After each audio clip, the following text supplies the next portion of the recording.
এরা দুজন যাওয়ার সময় হঠাৎ লোকটি এই মেয়েটির সাথে ধাক্কা খায়। তখন মেয়েটি ভয় পেয়ে সঙ্গে সঙ্গে ক্ষমা চাইতে থাকে। এরপর লোকটি বলে, তুমি এখানে ঘুমাচ্ছিলে কেন?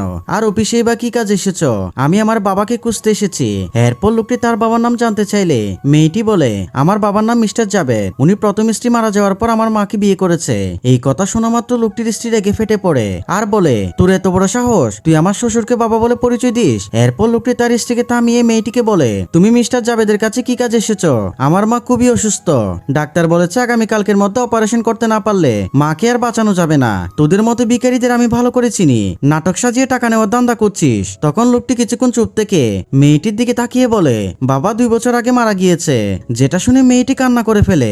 এরপর বন্ধুরা কি হয় সেটি দেখার আগে তুমি যদি তোমার মাকে ভালোবেসে থাকো, ভিডিওটি একটি লাইক দিয়ে চ্যানেলটি সাবস্ক্রাইব করো এবং 2+2 সমান কত হয় কমেন্ট করে জানাও। এরপর ছেলেটি মেয়েটিকে একটি কার্ড দিয়ে বলে, মায়ের চিকিৎসার জন্য এখান থেকে যা লাগে তা খরচ করিও।